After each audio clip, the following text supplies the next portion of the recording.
السلام علیکم ورحمۃ اللہ وبرکاتہ۔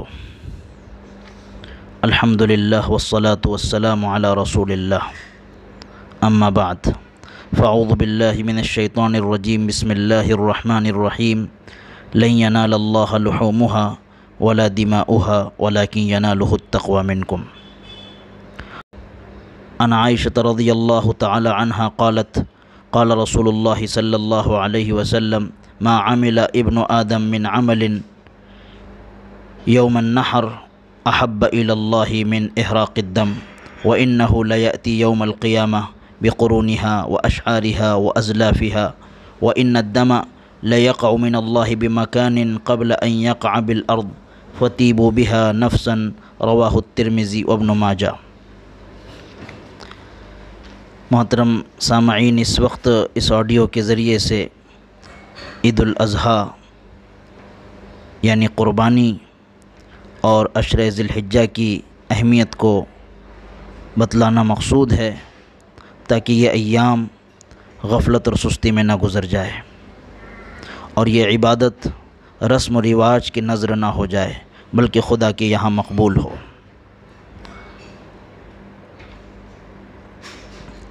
قربانی ایک عظیم عبادت ہے اور سیدنا حضرت ابراہیم علیہ السلام کی یادگار ہے۔ حضرت ابراہیم علیہ السلام نے جس وقت خواب میں دیکھا کہ وہ اپنے ہونہار فرزند کو ذبح کر رہے ہیں تو اپنے فرزند سے مشورہ کیا کہ انی اری فی المنام انی اذبحک فانظر ماذا تری، کہ میں دیکھ رہا ہوں خواب میں کہ میں تمہیں ذبح کر رہا ہوں، آپ کی کیا رائے ہے؟ تو فرزند حضرت اسماعیل علیہ السلام نے فرمایا افعل ما تؤمر ستجدنی ان شاء اللہ من الصابرین، کہ ابا حضور آپ کو جو حکم مل رہا ہے آپ وہ کر گزریے، انشاءاللہ آپ مجھے صابرین اور صبر کرنے والوں میں پاؤ گے۔ حضرت ابراہیم علیہ السلام نے اس خواب کو پورا کیا اور اپنے فرزند کو ذبح کرنے کے لیے لٹایا، اپنی آنکھوں پر پٹی باندھ لی تاکہ باپ کی محبت غالب نہ آ جائے۔ بعض مرتبہ ایسا ہوتا ہے کہ اپنے سے زیادہ اولاد پر انسان شفقت کرتا ہے، تو حضرت ابراہیم علیہ السلام نے اپنے آنکھوں پر پٹی باندھ لی اور اپنی چہیتی چیز اور اپنی جس پر اپنا دل اٹکا ہوا تھا، جس کو دل و جان سے آپ چاہتے تھے، اللہ کا حکم ہوا اور وہ قربانی کے لیے لے کر نکل پڑے۔ تو محترم سامعین، قربانی اصل جذبات کی ہے، اللہ کے یہاں جذبے کی قدر ہے، نیت کی قدر ہے۔ اللہ تعالیٰ نے کلام پاک میں فرمایا کہ لن ینال اللہ لحومها ولا دماؤها ولکن ینالہ التقوی منکم، کہ لوگوں نہ تمہارا خون ہم تک پہنچتا ہے نہ تمہارا گوشت ہم تک پہنچتا ہے، بلکہ اصل دل کے جذبات ہے، دل کی نیت ہے، دل کے ارادے ہیں، آپ کا تقوی ہے، آپ کس جذبات کے ساتھ قربانی اللہ کے نظر پیش کر رہے ہیں، اللہ کی خدمت میں، اللہ کی بارگاہ میں پیش کر رہے ہیں۔ اگر قربانی سے مقصود ہمارا صرف دکھانا مقصود ہو جائے اور مقابلہ آرائی شروع کر دی جائے کہ میں نے اتنے روپیوں میں بکرا خریدا ہے اور میں نے اتنے میں خریدا ہے اور ایک دوسرے سے مقابلہ ہو جائے، تو یہ نام و نمود اور رسم و رواج اللہ تعالیٰ کی یہاں اس کی کوئی قدر نہیں ہے۔ یہ قربانی ایسی ہو جائے گی جیسے ایک انسان ہے جس میں روح نہیں ہے اور جو بلا روح کا جو جسم ہے وہ مٹی ہو کر رہ جاتا ہے، تو اسی طرح یہ قربانی بھی بے جان ہو جائے گی، اس کا کوئی خاطر خواہ فائدہ حاصل نہیں ہوگا۔ تو سیدنا حضرت ابراہیم علیہ السلام نے اس اللہ کے حکم کو پورا فرمایا اور اللہ نے تعالیٰ نے قرآن پاک میں تعریف بھی فرمائی وَإِبْرَاهِيمَ الَّذِي وَفَّى، کہ حضرت ابراہیم نے اپنے کام کو پورا کر دیا۔ تو جب حضرت اسماعیل کو لٹایا گیا اور آپ چھری چلانے لگے اور اپنے آنکھوں پر پٹی باندھ رکھی تھی، تو اللہ تعالیٰ نے ایک دمبا جو ہے جنت سے بھیجا، اور فرشتے نے وہ دمبے کو جو وہاں پر لیٹایا اور حضرت اسماعیل کو وہاں سے ہٹایا، اور پھر انہوں نے جو ہے اس دمبے کو ذبح کیا، اور اللہ نے ارشاد فرمایا وَفَدَيْنَاهُ بِذِبْحٍ عَظِيمٍ، ہم نے اس بچے کے یعنی اسماعیل کی جگہ پر ایک دمبے کو بھیجا ہے جنت سے، اور یہ عظیم قربانی ہے۔ اور کیوں نہ عظیم ہو؟ کیونکہ یہ جنت سے بھیجا گیا، اور اس اعتبار سے بھی یہ عظیم ہے کہ اللہ رب العزت نے اس جو ہے واقعے کے بعد پوری امت کے لیے، امت مسلمہ کے لیے قیامت تک کے لیے اس کی قربانی کو کرنے کا حکم دیا۔ اور قربانی میں بہتر سے بہتر جانور خریدا جائے، عیب سے پاک خریدا جائے۔ اسی طرح اللہ نے خوب مال و دولت دی ہے تو بہتر سے بہتر جانور خریدے اور زیادہ سے زیادہ قربانی کروائے۔ حضور اکرم صلی اللہ علیہ وآلہ وسلم کو بہتر جانور پسند تھا،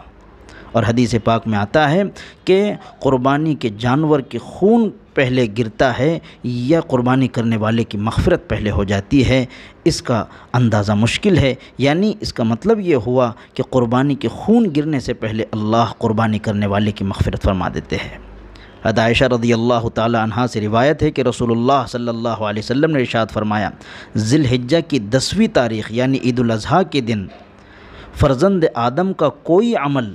اللہ کو قربانی سے زیادہ محبوب نہیں ہے، اور قربانی کا جانور قیامت کے دن اپنے سینگوں، بالوں اور کھروں کے ساتھ زندہ ہو کر آئے گا،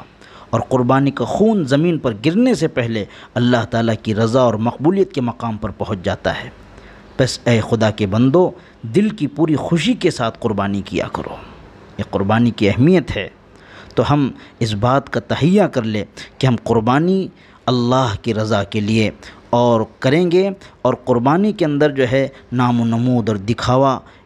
ہم بالکل نہیں کریں گے، نہ اس کے فوٹوز نکال کر ہم جو ہے پھیلائیں گے، اور نہ جو ہے نام و نمود کیا جائے گا، بلکہ یہ صرف اور صرف اللہ اور بندے کے درمیان ایک بہت ہی عظیم عمل ہے۔ اس لیے ہم اخلاص کے ساتھ، للہیت کے ساتھ ہم اس عمل کو انجام دیں۔ اسی طرح عشرہ ذی الحجہ یعنی یہ 10 دن بہت قیمتی دن ہے، ایام ہیں، اور جس طرح اللہ تعالیٰ نے ہفتے کے 7 دنوں میں جمعہ کو، اور سال کے 12 مہینوں میں رمضان المبارک کو، اور پھر رمضان المبارک کے 3 عشروں میں سے عشر اخیر کو خاص فضیلت بخشی ہے، اسی طرح ذی الحجہ کے پہلے عشرے کو بھی فضل و رحمت کا خاص عشرہ قرار دیا گیا ہے۔ انہی ایام میں ان کی قدر و منزلت کو دیکھتے ہوئے اللہ رب العزت نے حج کو بھی انہی ایام میں فرض فرمایا۔ تو بہرحال یہ رحمت خداوندی کا خاص عشرہ ہے۔ ان دنوں میں بندے کا ہر نیک عمل اللہ تعالیٰ کو بہت محبوب ہے اور اس کی بڑی قیمت ہے۔ حضرت ابن عباس رضی اللہ تعالیٰ عنہ سے روایت ہے کہ رسول اللہ صلی اللہ علیہ وسلم نے فرمایا، اللہ تعالیٰ کو عمل صالح جتنا ان 10 دنوں میں محبوب ہے اتنا کسی دوسرے دنوں میں نہیں ہے۔ اللہ اکبر۔ تو ہم اس بات کا خیال کر لیں کہ ہم عام دنوں کے اندر تہجد کا اہتمام نہیں کرتے، اوابین کا اہتمام نہیں کرتے، چاشتے کا اہتمام نہیں کرتے، تو ان ایام کو ہم غنیمت جان کر کچھ تلاوت کر لیں، کچھ صدقہ کر لیں، کچھ نوافل پڑھ لیں، کیونکہ ان ایام میں اعمال کا بھاؤ بڑھ جاتا ہے، نیکیوں کا بھاؤ بڑھ جاتا ہے، گویا یہ ہمارے کمانے کا سیزن آ گیا ہے، تو ہم اس میں خوب کمائی کر لیں، جو بھی عمل کر سکتے ہم کریں، اور قربانی جن لوگوں پر فرض ہے وہ ضرور قربانی کریں۔ اسی طرح جو لوگ قربانی کر رہے ہیں، جن پر قربانی فرض ہے یا جو قربانی کر رہے ہیں، جیسے ہی ذی الحجہ کا چاند نظر آ جائے اس وقت سے لے کر عید الاضحیٰ تک یعنی قربانی کرنے تک اپنے ناخن اور بال کو کتروانے سے رکے رہے، یہ ایک مستحب عمل ہے۔ اسی طرح جن لوگوں پر قربانی نہیں ہے وہ بھی یہ مشابہت اختیار کر لیں اور عید کے دن اپنے بال اور ناخن کتروائیں، انشاءاللہ وہ بھی ثواب میں شریک ہوگے۔ تو یہ اعمال یہ ایام بہت ہی اہمیت کے حامل ہیں، ہم اس میں اپنے اعمال کو بڑھا لیں، صدقہ خیرات کو بڑھا لیں، دعاؤں کی قبولیت کے وقت ہیں۔ بعض حضرات نے تو فرمایا، بعض علماء نے فرمایا ہے عشرہ ذی الحجہ کے ایام رمضان کے ایام سے بھی بہتر ہے، کیونکہ رمضان کی راتیں بہت ہی زیادہ جو ہے رحمت اور برکتوں کی حامل ہے، لیکن عشرہ ذی الحجہ کے ایام جو ہے